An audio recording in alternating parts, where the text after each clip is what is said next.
오늘 제가 가지고 온 주제는 방송계에 만연한 여러 문제들인데요. 갑질과 관련된 것도 있고, 채용 성차별과 관련된 것도 있고, 비정규직과 관련된 문제가 있습니다. 그러니까 되게 겹겹이 층층이 쌓였는데 대부분 을인 노동자, 그 개인에게 책임을 전가하는 방식으로 문제가 있다라는 점에서 저희가 한꺼번에 묶어서 설명을 드리려고 합니다.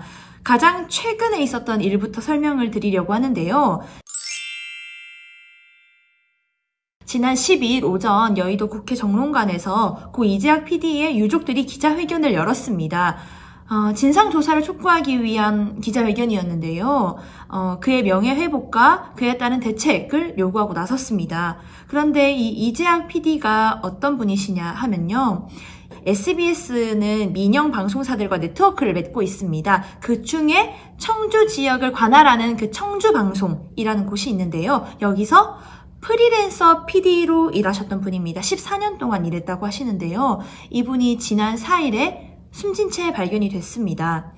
이분이 유서를 남겼는데 거기서 자신이 패소한 판결에 대한 어떤 부당함을 알리는 내용이 있었다고 해요. 이 패소한 판결이 어떤 내용이냐고 하면은 이분이 14년간 프리랜서 PD로 일하면서 월 160만 원가량의 낮은 임금으로 일을 하고 계셨다고 합니다. 그런데 정규직과 하는 일은 동일했다고 해요. 그러니까 매일 오전 8시 반에 출근을 해서 6시 이후에 퇴근하는 삶, 그리고 어떤 프로그램의 PD로서 있으면서 검수하거나 송출하거나 아니면 출연진을 섭외하고 프로그램을 구성하는, 촬영하는, 편집하는 모든 일을 다 맡았고, 종종 특집 생방송 프로그램도 하고 또 PD 업무 외에 행정적인 업무도 처리해야 했다고 합니다. 그러니까 업무에 있어서, 역할에 있어서는 전혀 비정규직과 정규직 사이에 어떤 그 구분이 없었던 것이죠.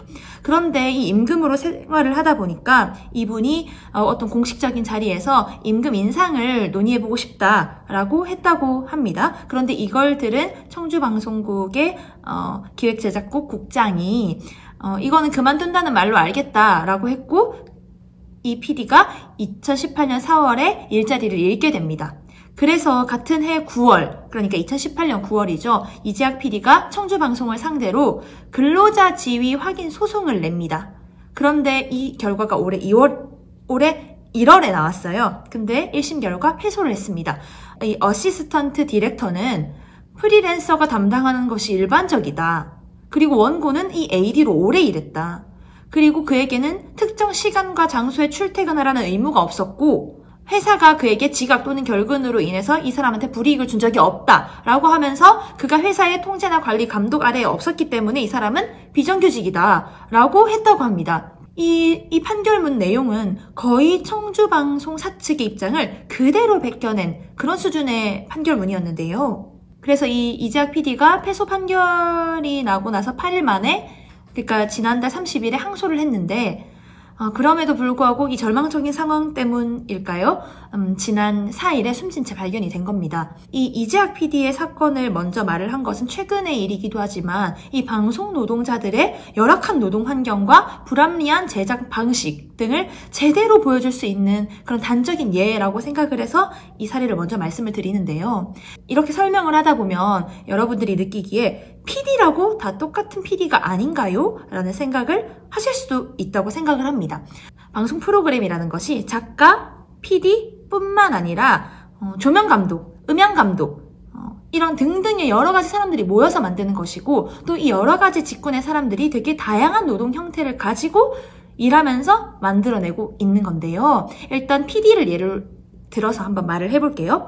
PD가 되기 위해서는 우리가 어떤 걸 해야 되느냐 살펴보면, 일단 첫 번째로는 공채가 있습니다. 단순히 매년 어떤 시기가 되면은 방송사에서 공채 일정을 내고 지원하세요 라고 해서 여러 가지 단계를 거쳐서 되면은 정식 PD라고 할까요? 정규직 PD가 되는 것이고, 그 외에는 외주 제작사의 PD로 들어가서 독립 PD로 일을 하거나 아니면 방송국의 파견직으로 나가는 PD, 이렇게 세 가지로 크게 분류가 될 수 있을 겁니다. 근데 외주 제작사의 경우에는 이게 외주 제작사 어떤 한 단체와 방송사가 계약을 해서 일정 제작비를 지원을 해줄 테니 이 프로그램을 만들어다오 라고 하는 구조이기 때문에, 예를 들어서 어떤 한 시즌의 프로그램을 만들자고 했을 때 예를 들어 1,000만 원만 계약비로 나오면 그 1,000만 원 안에서 모든 거를 이 외주 제작사가 해결을 해야 되는 거예요. 그렇기 때문에 인건비라든지 아니면 여러 가지 제작비, 사소하게는 밥을 사 먹는 비용까지 절약을 할 수밖에 없거든요.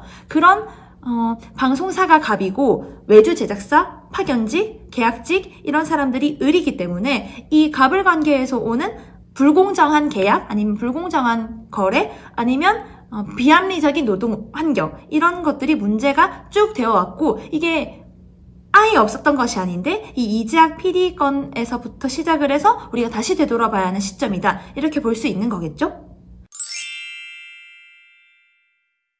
그렇다면 이 이재학 PD의 가해자이자 관련자라고 볼 수 있는 방송사들이 어떻게 보도를 하고 있는지 좀 살펴봤습니다. 저희가 모니터 기간에 상관없이 포털에 청주방송, CJB, 방송사 프리랜서, 근로자 지위 확인, 이재학 PD 등등을 검색해서 살펴본 결과 이재학 PD와 관련해서 지상파 3사, 종합편성 채널 4사, 보도 전문 채널 YTN까지 이 모든 방송사 8개가 이 기사를 단 한 번도 다루지 않았습니다. 처음에는 연합뉴스가 이걸 경찰발 보도자료 그리고 PD연합회의 성명서를 통해서 기사를 썼는데요. 이 연합뉴스, 이 통신사에서 기사가 나오자 이걸 가지고 일간지나 경제지 등등에서 인터넷판 용도의 기사를 썼습니다. 방송사에서도 마찬가지였는데요. 인터넷판 기사를 찾아볼 수는 있었지만 저희가 연합뉴스 기사를 그대로 옮긴 것에 불과해서 이걸 단순히 인터넷에서 소비하고 이 클릭 장사에 쓰려고 그런 용도로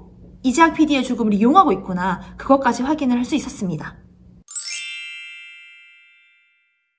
아까 말했던 것처럼 정규직 PD가 아니면 파견직 PD, 계약직 PD, 프리랜서 PD, 외주 제작사 PD 이렇게 사람들이 일을 하고 있는데 이재학 PD는 프리랜서 PD였어요. 그 안에서 일하는. 그렇다면 외주 제작사 PD들의 처우는 어떨까? 이 외주 제작사 PD들의 어떤 불안한 노동 환경, 열악한 노동 환경에 대한 사건도 또 있었거든요. 이거는 3년 전쯤으로 거슬러 올라가는데 2017년 7월 14일에 다큐멘터리 촬영차 남아프리카 공화국으로 떠났던 독립 다큐멘터리 PD 박환성 PD와 김광일 PD가 촬영 중 교통사고로 사망하는 일이 있었습니다. 이분들이 EBS에서 방송할 예정이었던 자연 다큐멘터리 야수의 방주를 촬영하던 중이었는데요. 자세한 경위를 조사해 보니까 두 PD가 촬영을 끝내고 숙소로 돌아가던 중에 맞은편에서 달려오던 차량과 정면 충돌해서 사고가 났다고 알려져 있습니다. 그런데 이걸 가지고 경향신문 등등이 유족과 함께 그 사고 현장에 가보니까 이분들이 제작비를 충분히 썼더라면 이런 일이 발생하지 않았을 텐데 라고 볼 수 있는 정황들이 일부 있었습니다. 만약에 이 두 PD가 현직 코디네이터나 운전기사를 고용할 제작비가 있었더라면 코디네이터와 운전기사를 고용을 했겠죠. 그런데 그 당시에 이들을 고용하지 못했고 험한 길을 달림에도 불구하고 사륜구동 자동차를 이용하지 못했습니다. 이륜구동보다 사륜구동 자동차가 2배 더 비싸다고 하더라고요. 이 두 독립 PD의 죽음의 원인이 제작비로 지목이 됐는데 그렇다면 도대체 EBS가 제작비로 얼마를 지급을 했느냐? 실제로 박환성 PD는 남아공으로 출국하기 전에 EBS의 제작비 환수 관행이 문제가 있다라고 폭로한 바가 있습니다. 갑인 방송사와 을인 외주 제작사 간의 불공정 계약이 드러난 건데요. 박환성 PD는 원래 자연 다큐멘터리 전문 PD로 유명한 분이라고 합니다. 이때 그래서 EBS와 다큐멘터리를 만들기로 하고 2억 1천만 원의 제작비를 요청을 했으나 EBS가 1억 4천만 원의 지원만 한 것으로 알려져 있습니다. 이 부족한 제작비를 메우고자 박환성 PD가 정부 산하의 공공기관에 공모를 넣어서 1억 2천만 원의 지원금을 추가로 받았는데 이때 갑자기 EBS가 지원금의 40%인 4,800만 원을 간접비로 달라고 요구했다고 합니다. 근데 이 간접비가 뭐냐고 하면은 프로그램을 제작하는 데 단순히 쓰이는 그 순수한 비용이 아니라 편성하거나 송출하거나 홍보하거나 우리가 이걸 돕기 때문에 이걸 줘야 한다라고 주장을 한 것이죠. 게다가 EBS는 박환성 PD가 지원받은 그 공공기관과의 협약서상에 저작권을 모두 EBS에 양도하는 내용으로 바꿔와라 라고 요구했습니다. EBS가 주장하기로는 박환성 PD가 제작 지원을 그 공공기관에 신청할 때 EBS와 사전 협의를 하지 않았다. 그리고 간접비 40%를 달라고 공식적으로 요청한 적은 없다. 라고 해명을 했는데 그러나 박환성 PD의 유가족들의 증언에 의하면 EBS와 맨 처음 계약을 맺을 때 그때부터 박환성 PD가 공공기관에 응모를 할 수도 있다라고 말을 해뒀고, 그리고 간접비 40%를 달라고 공식적으로 요구하진 않았더라도 그 계약을 얘기를 하던 그 분이 문자나 다른 간접적인 방법으로 이걸 요청을 했다라고 알려져 있습니다. 이후 지금까지 밝혀진 바로는 EBS가 진상조사를 더 하지도 않고, 그러니까 유가족들이 진상조사를 요구했음에도 불구하고 이 목소리를 무시하고 있고, 그에 대한 공식적인 사과도 한 번도 한 적이 없는 상황입니다. 그렇다면 이 외주 제작사와 슈퍼갑 방송사의 이 박환성 PD 이야기는 지금 방송사가 어떻게 보도하고 있을까요? 기본적으로 지금 저희가 말한 이 사실에 대한 보도는 외면했습니다. 한 번도 이거에 대해서 말을 한 적이 없습니다. 그런데 방송사가 박환성 PD와 관련된 보도라고 볼 수 있는 걸 낸 때가 있는데, 바로 정부가 대책을 마련했을 때입니다. 이낙연 전 국무총리가 2017년 8월 국무회의에서 이효성 당시 신임 방통위원장의 임명을 거론하면서 독립 PD들의 참담한 죽음을 계기로 방송계 내부의 불공정 거래가 다시 고발되고 있다. 그러니까 관련 산하 기구들이 잘 협의해서 이 문제를 살펴보고 대책을 마련하라고 말을 했습니다. 이때까지만 해도 방송사에서 일절 보도하지 않았는데요. 그러다 열흘 뒤에 실제로 문화체육관광부와 방송통신위원회가 방송사와 외주 제작사 간의 외주 제작 공동 실태 조사를 추진하겠다고 밝혔습니다. 그러자 KBS와 JTBC가 인터넷판 기사로 이 기사를 냈고요. YTN은 이효성 신임 방통위원장이 어떻게 하겠다라고 발표하는 그 모습을 실시간으로 중계를 했습니다. 그러나 이렇게 인터넷판이나 방송 뉴스 프로그램 일부에서 다뤘다고 하더라도 근본적으로는 정부 대책 발표를 그냥 전하는 수준이었다는 점에 대해서 한계가 있다고 말을 할 수가 있겠고요. 박환성 PD 사건을 포함해서 외주 제작사를 대상으로 벌어지는 방송사의 갑질이나 공정한 거래를 위해 필요한 논의 같은 것들을 자체적으로 기사화하지 않았다라는 점에서 문제라고 할 수 있겠습니다. 이후에 2018년 4월 공정거래위원회가 EBS가 박환성 PD한테 저작권을 양도하도록 협력서를 수정해오라고 요구한 게 공정거래법 위반이 아니다라고 판단한 사실이 있었는데요. 이건 방송계의 갑질 관행으로 노동자가 사망하는 사건이 발생했음에도 불구하고 공정거래위원회가 눈 가리고 아웅식의 결론을 내린 일이었습니다. 일반 산업 현장에서 벌어지는 갑질이나 불공정 거래에 대해서는 방송사들이 보도를 내놓잖아요. 그럼에도 불구하고 방송사 스스로 자신들의 문제에 대해서는 전혀 이런 결점을 보도하지 않는다라는 걸 알 수 있었습니다. 저희가 나머지 살펴본 사안들은 고 이한비 PD 그리고 상품권 페이라고 해서 방송사에서 상품권을 협찬으로 받으면 이걸 작가들이나 PD들에게 임금으로 상품권을 지급했다고 해요. 이 상품권 페이 문제, 그리고 대전 MBC에서 지금 계속 그 여성 아나운서들이 문제를 제기하고 있는데 아나운서들을 대상으로 채용에서의 성차별 문제, 이렇게 저희가 5가지 사안을 모니터를 해봤는데요. 시간 관계상 사건 개요는 줄이고 보도량을 먼저 설명을 드리면, 이 또한 0건이거나 아니면 인터넷에서 단순히 소비시키려는 용도의 기사뿐이거나 극히 일부에서 단신으로 다루는 정도, 그 정도 수준이었다고 말을 할 수 있겠습니다. 마지막으로 그럼 우리가 어떻게 해야 되냐까지 살펴보면, 고용노동부와 방송통신위원회가 보다 책임 있는 태도를 보여야 한다고 저희는 생각을 합니다.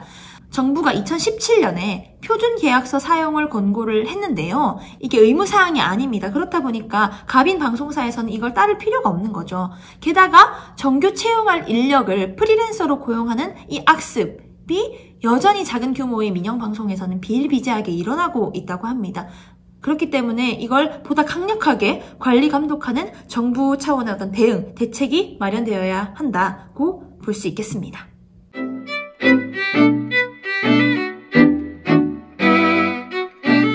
다음에는 더 믿을만한 미디어 비평으로 찾아오겠습니다. 안녕히 계세요.